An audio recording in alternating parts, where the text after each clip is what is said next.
Selamat petang kawan-kawan semua. Ini petang lagi sekali dalam renungan harian. Kita sambung kita punya renungan harian yang berasaskan buku Galatia. Hari ini kita akan tengok petikan yang berikut, iaitu Galatia bab 2 ayat 11 hingga ke ayat 21. Saya tidak akan baca, tetapi saya syorkan kawan-kawan semua pause video ini, baca dulu 11 ayat ini supaya kamu semua boleh fahamlah apakah yang saya akan bicarakan. Okey. Untuk memberi konteks petikan kita petang ini, apa yang terjadi ialah Paulus sedang menegur Petrus oleh kerana Petrus telah takut akan beberapa guru palsu yang datang daripada gereja induk di Yerusalem.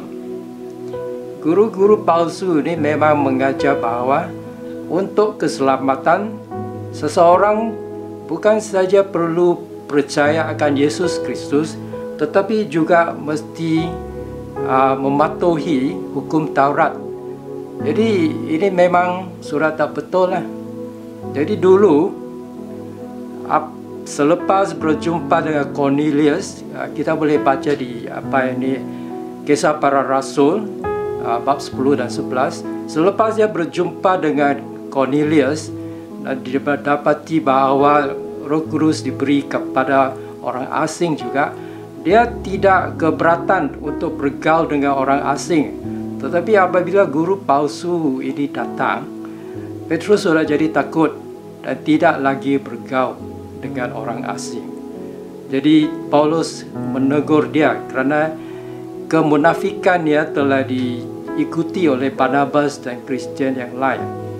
Jadi di sini kita mau tanya soalan lah.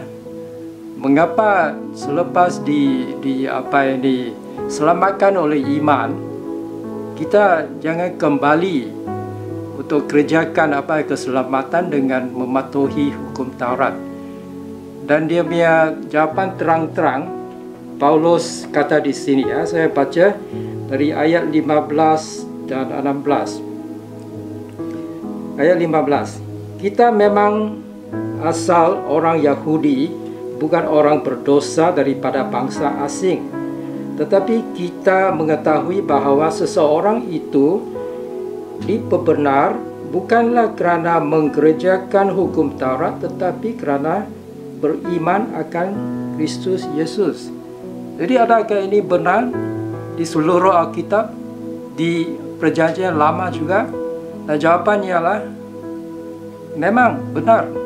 Kerana kita baca di dalam Kejadian 15 bahawa Abraham percaya Tuhan, dan dia punya kepercayaan itu dihitungkan kepada dia sebagai perbenaran. Jadi Abraham diselamatkan. Dia declare bahawa dia tidak ada dosa atau benar, orang benar, oleh kerana beriman.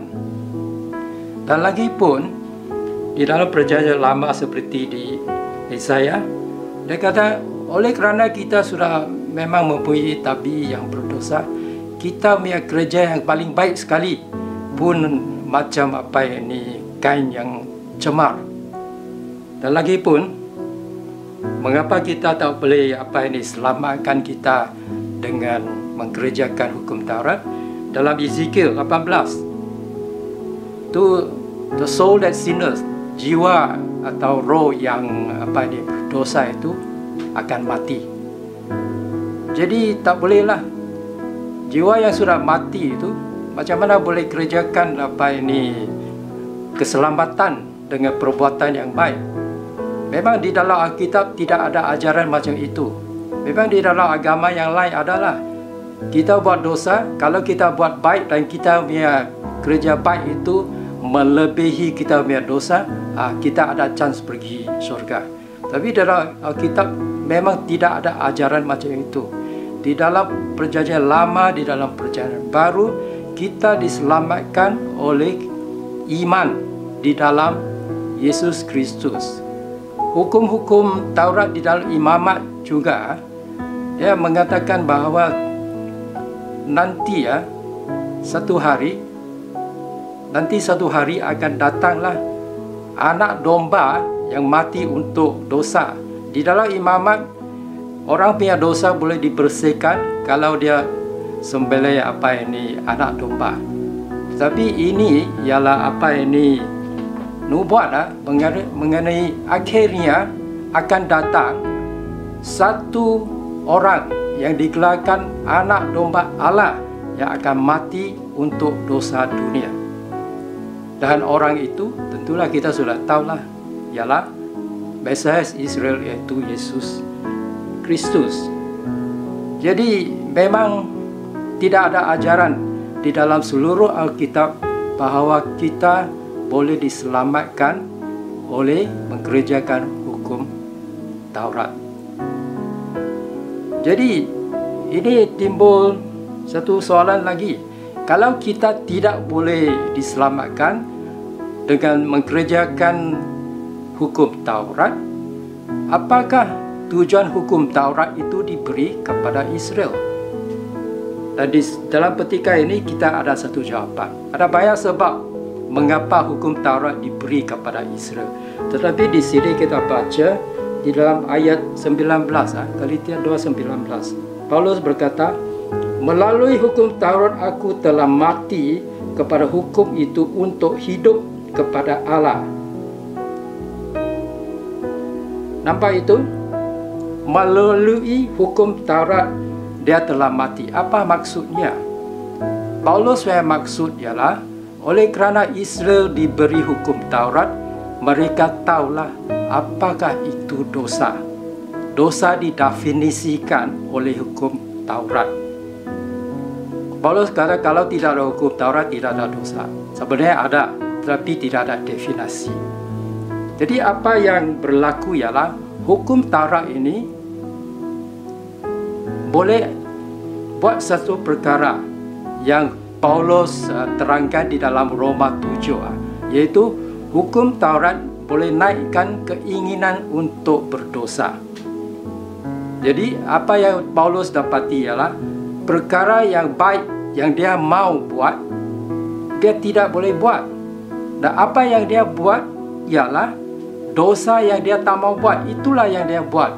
Dan ini ialah kerana kuasa dosa lah di dalam tabiat manusia. Jadi dia pakai hukum Taurat itu untuk menunjukkan bahawa manusia yang sudah berdosa, kamu gagal, tak boleh ikut hukum Taurat. Jadi ini buatkan Paulus dan seluruh Israel sedar bahawa mereka tidak boleh mencapai keselamatan dengan mengerjakan hukum Taurat. Kerana memang mereka tak boleh ikut. Jadi ini bermakna mereka sedar bahawa mereka tidak boleh selamatkan diri sendiri. Dan ini bermakna mereka perlukan satu juru selamat, perlukan orang luar untuk selamatkan mereka. Dan siapakah orang itu? Orang itu ialah anak domba Allah, Yesus Kristus yang mati untuk dosa dunia.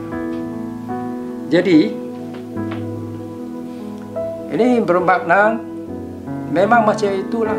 Kalau kita sudah diselamatkan oleh kerana iman di dalam Yesus Kristus, jangan kita kembali untuk tolong kita pergi ke syurga dengan mengerjakan hukum Taurat. Ini bukan bermakna bahawa hukum Taurat itu tidak ada sahih di dalam kehidupan amalan Kristian. Sebenarnya ada. Tetapi kita bukan tidak berzina, kita tidak curi, kita tidak berdusta. Bukan kerana hukum Taurat yang sesat kita lah, bukan sesat kita, yang menyekat kita.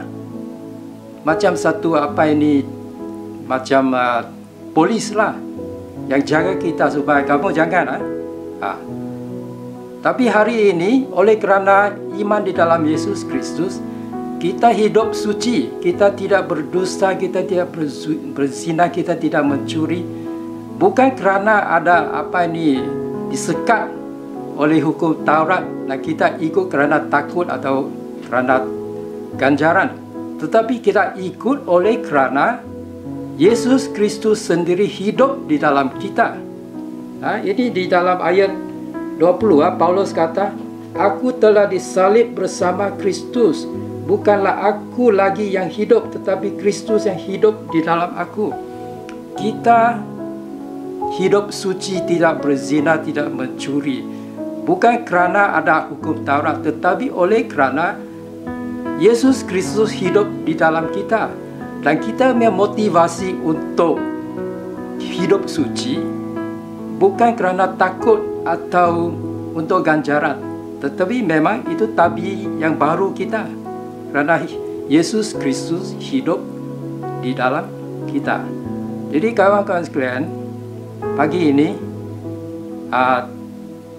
kita mesti janganlah fikir bahawa saya diselamatkan oleh iman, tetapi saya mesti terus kerjakan hukum Taurat.